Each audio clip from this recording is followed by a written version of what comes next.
திரும்ப திரும்ப சொல்லியிருந்தேன், பெரிய குழப்பம் ஏற்படும். ஓபிஎஸ் வந்து திமுக போனார், காங்கிரஸ் கட்சி இழுபறியாக இருந்துச்சு, திமுக போனாங்க, தேமுதிக போயிட்டாங்க. அதே போல் விஜய்க்கு ஏற்பட்ட சம்பவம் திரிஷா விவகாரம்.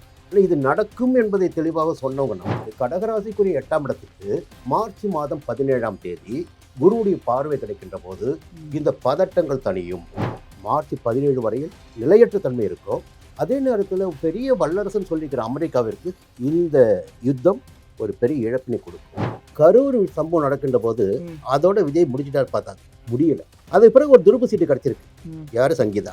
இந்த தேர்தல் களம் 2026 மிகப்பெரிய யோகத்தை கொடுப்பதற்கு வாய்ப்பு கிடையாது. என்னன்னா 12 குரு இருக்கார். தி டிவைன் தமிழ் நேயர்களுக்கு வணக்கம். இப்போ நம்மோட யாருக்கான்னு பார்த்தீங்கன்னா ஜோதிட வித்தகர் திருக்கோவில் பரணிதரன் சார் இருக்காங்க. வணக்கம் சார். வணக்கம். சார், இப்போ நம்ம கடந்த இதாக என்ன பேசிகிட்டு இருக்கோம்னா ஃபுல்லாகவே அரசியல் சம்மந்தமாக பேசிகிட்டு இருக்கோம். இந்த கும்பத்தில் இருக்கிற 6 கிரகண சேர்க்கை அப்படிங்கிறது வந்து ரொம்ப பெரிய ஒரு மாற்றத்தை ஏற்படுத்தும் அப்படின்னு நீங்கள் சொல்லியிருந்ததை வச்சு தான் நம்ம இன்னும் தொடர்ந்து பேசிக்கிட்டு இருக்கோம். லாஸ்ட் இதில் திமுக அதிமுக எல்லாமே பேசிட்டோம். இப்போ கள சூழல் பார்த்தீங்கன்னா திடீர்னு ஒரு புது டாக்கா இருக்குது. என்னென்னா அதிமுக எங்கள் கூட இணைஞ்சு செயல்படுவாங்கங்கிற மாதிரி ஆரம்பத்தில் டிவிகே வந்து கட்சியை தொடங்கினப்ப வந்துட்டு அவருடைய பேச்சுக்கள்லாம் அந்த மாதிரியான ஒரு விஷயம் தென்பட்டுச்சு. பட் இப்போ அவரே வந்து இந்த கூட்டணி கூட போய் சேரலாம் அப்படிங்கிற மாதிரியும், அதுக்கு பிஹைண்டில் வந்துட்டு பிஜேபி வந்து செயல்பட்டு இருக்கிற மாதிரியும் ஒரு பேச்சு போகுது. இதை நீங்கள் எப்படி பார்க்குறீங்க? இந்த கிரக சேர்க்கையெல்லாம் வச்சு பார்க்கும்போது இந்த மாதிரியான ஒரு விஷயம் நடக்க வாய்ப்பு இருக்கு? இந்த டிவைன் தமிழ் நேயர்களுக்கு முதல்ல ஒரு பெரிய நன்றி சொல்லிக்கும். என்னென்னா சரியான தகவலை கொண்டு போய் சேர்த்துட்டு இருக்கோம். இந்த 6 கிரக சேர்க்கைக்கு பிறகுதான் நிறைய மாற்றங்கள் ஏற்பட்டிருக்கு. நம்ம தான் முதல்ல முன்னாச்சு. இந்த ஓபிஎஸ் வந்து அந்த நிமிடம் வரையில் எங்கே போவார் என்னவாது தெரியாது. ஆனால் திமுக போனார். காங்கிரஸ் கட்சி இழுபறியாக இருந்துச்சு, கடைசி நிமிஷம் குழப்பமாக இருந்துச்சு, திமுக போனாங்க. தேமுதிக அங்கே போயிட்டாங்க.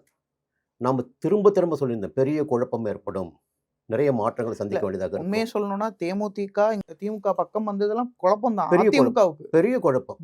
அதே போல் விஜய்க்கு ஏற்பட்ட சம்பவம் திரிஷா விவகாரம் அப்படிங்களா. இப்படிப்பா தொடர்ந்து பார்த்தீங்கன்னா அந்த 6 கிரக சேர்க்கைக்கு பிறகு தான் இந்த அடிபட்டு இருக்காங்க தமிழக அரசியல். இதை தேச அளவில் கொண்டு போய் பார்க்கணுன்னா ஈரான், அமெரிக்கா, இஸ்ரேல் போர். இப்போ இந்த நிலை பார்த்தீங்கன்னா ரொம்ப பதட்டமான சூழ்நிலையாக இருக்குது. இந்தியா எவ்வளோ பரவாயில்ல, எரிவாயு பொருள் கிடைக்குது, பெட்ரோல் கிடைக்குது. பக்கத்தில் பாகிஸ்தானில் பார்த்தீங்கன்னா கிடைக்கவே இல்லை. ஆமாம், நிறைய பதுக்க ஆரம்பிச்சிட்டாங்க. இந்தியா வந்து நம்ம வந்து பெரிய கொடுத்து வச்சுக்கணும். ஆனால் இது நடக்கும் என்பதை தெளிவாக சொன்னவங்க நம்ம. சரி, நடக்கும், ஆரம்பிக்கும், போகும், முடியுமா? இது ரொம்ப முக்கியம் இல்லையா? அப்போ எதனால வந்து இந்த போர் ஆரம்பிச்சது? எதனால தமிழக அரசியல் குழப்பம் வந்துச்சு? அமெரிக்கான்னு பார்த்தீங்கன்னா கடகராசி, தமிழ்நாடு பார்த்தா கடகராசி. இவர்களுக்கு 8ஆம் இடத்துல தான் இந்த 6 கிரகங்கள். புரியுதுங்களா? இப்போ ஒவ்வொரு கிரகமாக நகர ஆரம்பிச்சிருக்கு. அந்த 8ஆம் இடத்துக்கு, கடகராசிக்குரிய 8ஆம் இடத்துக்கு மார்ச் மாதம் 17ஆம் தேதி குருவுடைய பார்வை கிடைக்கின்ற போது இந்த பதட்டங்கள் தனியும். இல்லை, உறுதியாக என்ன சொல்ல முடியும்? புரியுங்களா? நம்ம கிரகத்தை மட்டுமே வச்சு பேசிட்டோம். ஒரு பெரிய நம்பிக்கை, கிரகங்கள் இங்கே இருந்தால் இந்த பலனை கொடுப்பாங்கன்னு. அந்த கர்மகாரன் பார்த்தீங்கன்னா சனி பகவான், அவர் வந்து விரயஸ்தானத்து போயிட்டார். பொதுவாக விரயஸ்தானத்தில் கர்மகாரன் சஞ்சரிக்கின்ற போது உயிரிழப்புகள் அதிகமாக இருக்கும். இன்னும் பதட்டம் இருந்து தான் இருக்குது. மார்ச் 17 வரையில் ஒரு நிச்சயமாக நிலையற்ற தன்மை இருக்கும். அதே நேரத்தில் பெரிய வல்லரசுன்னு சொல்லிக்கிற அமெரிக்காவிற்கு இந்த யுத்தம் ஒரு பெரிய இழப்பினை கொடுக்கும், பெரிய பாடத்தை கொடுக்கும், நம்பிக்கை சிதற வைக்கும். ஈரான் சின்ன நாடு தான், பெரிய பாடத்தை கற்றுக் கொடுப்பாங்க.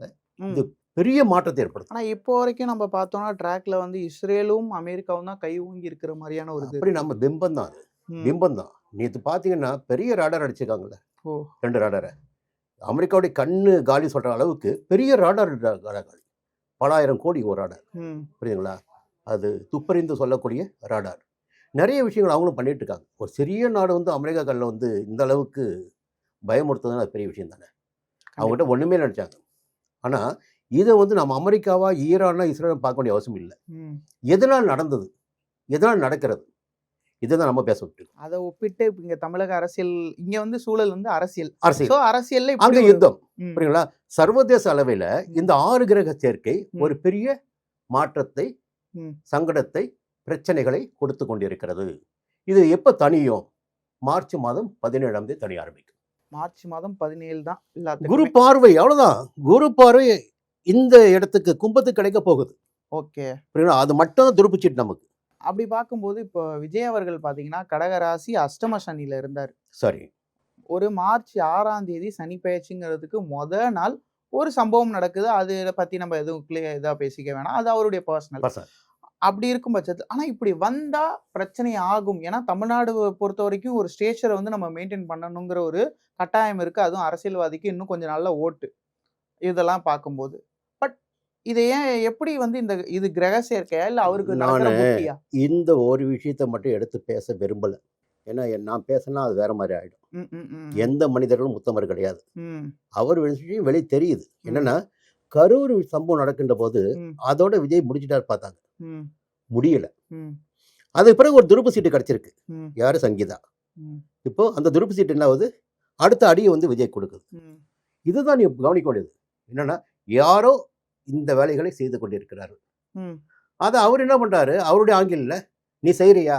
நான் இப்படித்தான், உன்னால முடிஞ்சு நிற்பாரு. அந்த ஒரு தைரியம்.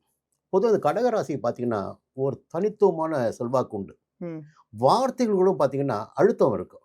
நான் இப்படித்தான், இதுதான் நான். அது தனிப்பட்ட வாழ்க்கையை நம்ம அலசி ஆராயக்கூடாதுங்க. அவங்க கணவன் மனைவிக்குள்ள என்ன நடந்ததோ, எதனால் பிரிவு ஏற்பட்டதோ, எதனால் வேறு சம்பவங்கள் நடந்ததோ. இப்போ விஜய் என்ற ஒரு மனிதர் பார்த்தீங்கன்னா நிறைய பெண்களை பார்த்துட்டு இல்லை. நம்ம தனியாக வேறு மாதிரி பேச வேண்டாம். குடும்பத்துக்குள்ள சிக்கல், இன்னொரு பெண்ணோட நட்பு வச்சிருக்கார். அவ்வளோதான் நான் பார்க்க முடியும். ஏன்னா வாழ்க்கையில் தமிழக அரசியலில் மனைவி துணைவி இந்த வாழ்ந்தவங்க பார்த்துருக்கோம். நிறைய பேருக்கு வந்து வேறு வேறு வாழ்க்கை இருந்திருக்கு.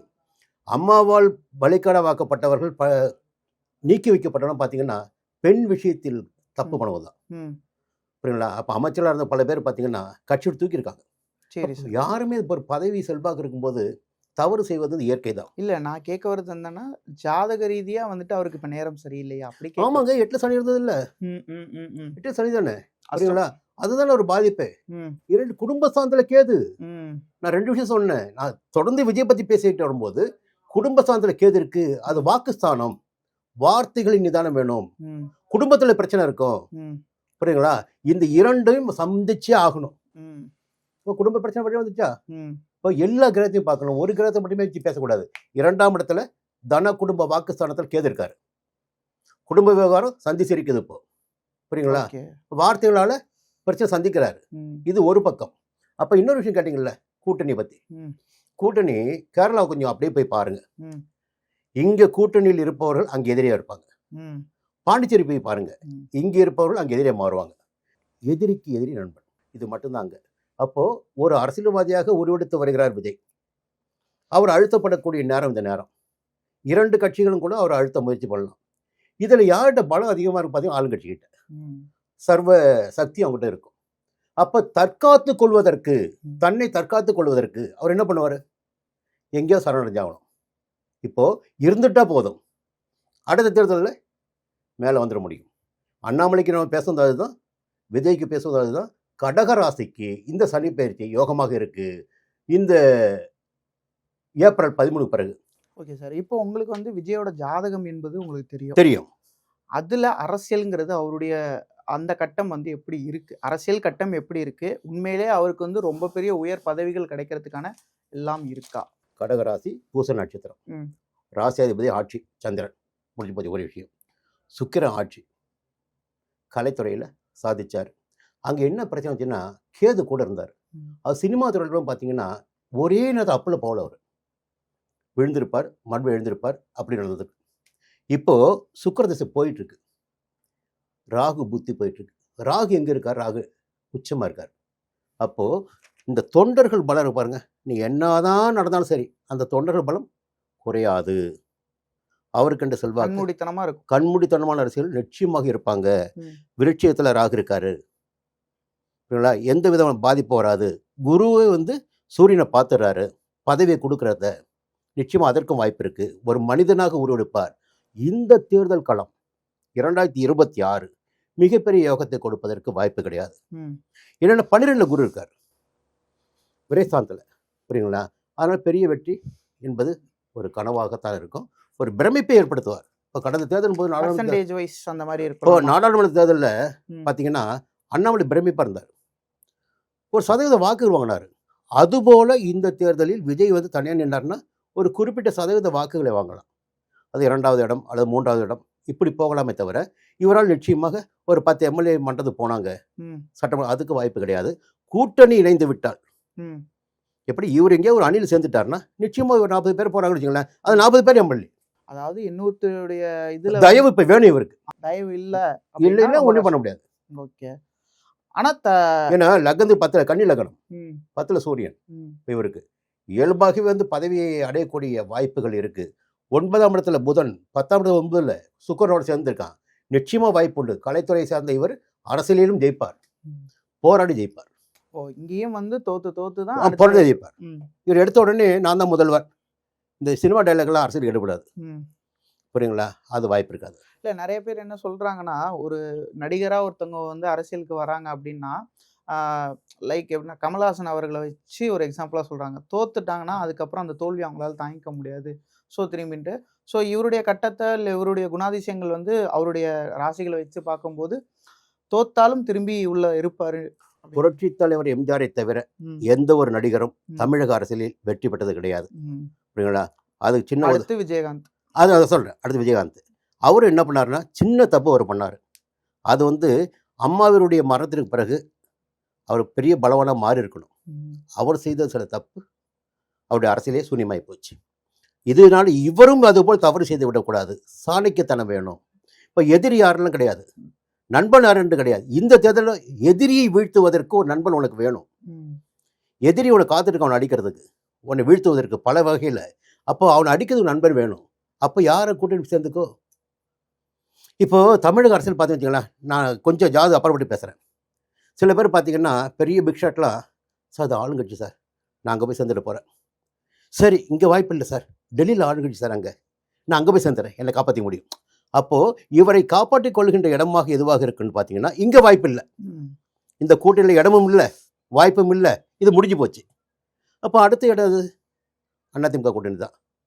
எல்லாத்தையும் விட்டுட்டு ஒரு இணைவது என்பது இவருக்கு நிச்சயமாக அப்படி இணைஞ்சாலுமே இவருக்கு வந்து தொண்டர்கள், அவங்களுடைய தொண்டர்கள் வந்து இவர் மேல இது எதுவும் பண்ண முடியும். அவர் பாதிக்கப்படக்கூடாது இல்ல, அது அந்த அவர் காயப்படக்கூடாது இல்ல. அதுதான் அது வந்து அந்த ராகுவோட உச்ச வெளிப்பாடு.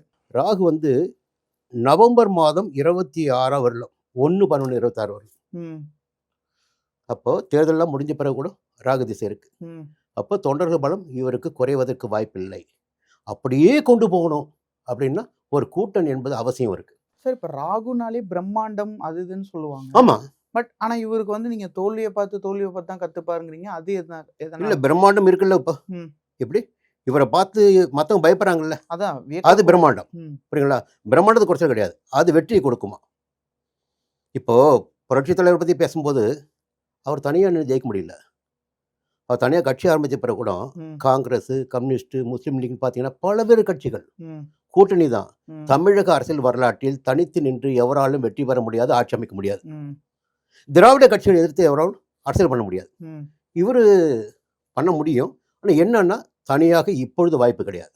கருத்துக்களை பகிர்ந்ததுக்கு மிக்க நன்றி சார். இன்னொரு வீடியோவில் சந்திப்போம். எலெக்ஷன் டேட் அறிவிச்சதும் உங்களுடைய வீடியோக்கு தான் எல்லாரும் வெயிட்டிங். சந்திப்போம்.